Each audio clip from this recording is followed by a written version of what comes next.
खुलुमबाय लोगोफोर गिबियावनो नोंथांमोनखौ गासैखौबो आंनि गोदान भिडिअ बरायनाय बावहरनाय थाबाय आरो लोगोसे जायफोरा आंनि चेनेलाव गोदान भिडिअ नोंथांमोनखौ खावलायहरो दि चेनेलखौ साबस्क्राइब खालामना लाबानो जाबाय मानोना आं बेफोरबायदि भिडिअ नोंथांमोननि थाखाय लाबोगासिनो थायो।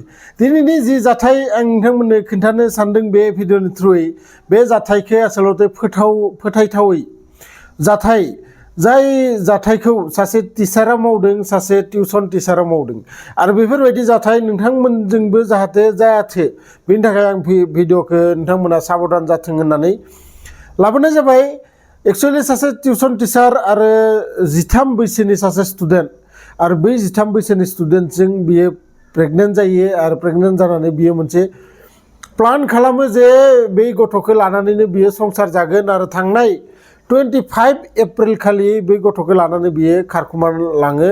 खारखुमा लांनानै बिसोरो जायगा सोलायबाय थायो, थाइसेल' जायगायाव थाहैया, मब्लाबा हटेलाव थायो, मब्लाबा अबेबा गेस्ट हाउसाव थायो आरो जेराव थादो बियो गावनि फंबाय होननानै बिखौ परिचय होदो।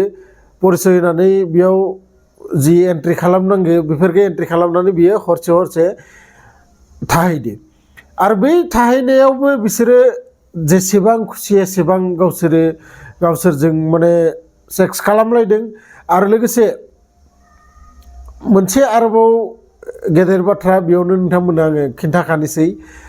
बे गेदेर बाथ्राया जाबाय बियो जि टिउसन टिचार बै गथ'जोंनो 5 मासनि माने गथ'खासे बिनि उदैयाव दोङो होननानै उनाव खिन्थाना लायो आरो बे गासै जाथायखौ नोंथांमोना जोबजासिम नाय अब्ला नोंथांमोना बुजिनानै मोनगोन एक्चुअलि माबायदि बे घटनाया जानायसै।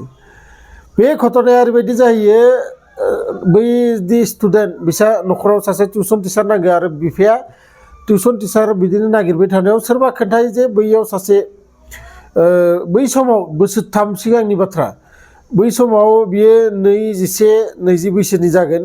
बै लाइमोना टिउसन सिखायो होननायाव बेजों रायज्लायनानै सानफ्रोमबो बियो न'आव फैनानै टिउसन सिखायो।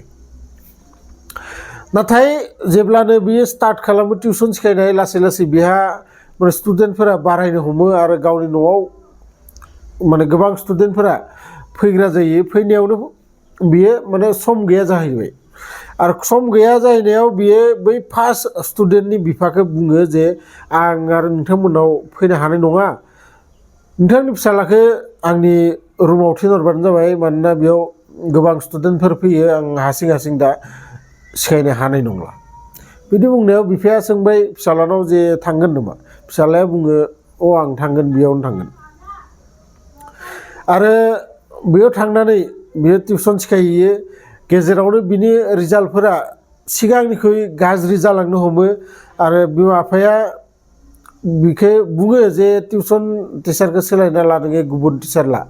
नाथाय बे गथ'आबो माने बिनावल' टिउसन सिखायनो थांगोन आरो बै टिचारा ओरैबायदि गावखौ बानायना लायो बै गथ'नि सिगाङाव, बिराद बिनि गोसोखौ माने गावनिख्रुइल' एट्रेक्ट जाथो बायदि बेफोरबायदि खालामना लायो। गोबाव सम माने जेब्लानो चान्स मोनो अब्लानो बिसोरो सानैबो सेक्स खालामलायो गावनिनो रुमाव आरो बिदि खालाम सानसे ओरैबायदि सम फैयो जे बे गथ'आ जुवान जाखाङो। बेखौ बियो मिथियाखैमोन आरो मिथियैयाव बियो दिनै प्रेगनेन्ट जानो गोनां जायो आरो बै प्रेगनेन्ट जानायखायनो बे गथ'खौ लानानै बियो खारखुमायो। बाजाराव जन्था सेन्दाल बिनो गस्ला एरिबो बायनानै होयो।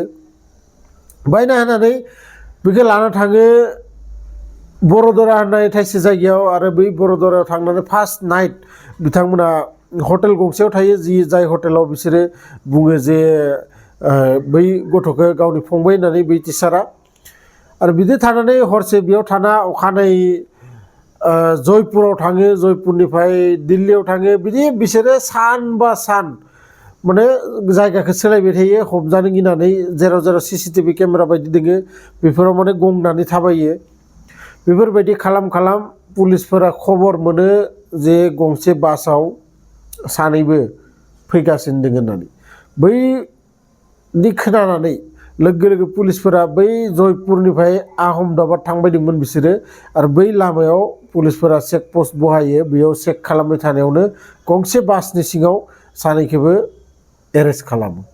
एरेस्ट खालामनो सानैखौबो लाना थाङो गासै बाथ्राखौ बेयाव मिथिनो मोनो आं जिखिनि बाथ्राखौ नोंथांमोननो खिन्थानो थांबाय आरो बै गथ'आ उन्दै गथ'आ बियो बुङो जे बै टिउसन टिचारा गावसानि न'आवनो सानसे बेफोरबायदि खामानिबो मावदोंमोन होननानै गतिके जोबोद गिनो गोनां जोबोद माने बे दुनियाखौ फोथायथावा दानिया जोङो आसलते बयनिख्रुइ सेफ सानो जायगा होननानै सानो जेराव जोंखौ माने स्कुलाव जाथों बा जोङो जुदि अबेयावबा बेफोरबायदि टिउसनफोराव निजेनि फिसालाफोरखौ थिनहरोबा अब्ला जोङो बै जायगाखौ बयनिख्रुइ सेफ होननानै सानो नाथाय बै जायगायाबो सेफ नङा गतिके नोंथांमोना साबधान था आरो जायफोरा बे भिडिअखौ फार्स्ट टाइम नायबाय नोंथांमोना चेनेलखौ साबसक्राइब खालामना ला मानोना आं बेफोरबायदि नोंथांमोननि इन्टारेस्टिं भिडिअ लाबोगासिनो थायो लोगो मोनगोन बिदिनो मोनसे इन्टारेस्टिं भिडिअ लानानै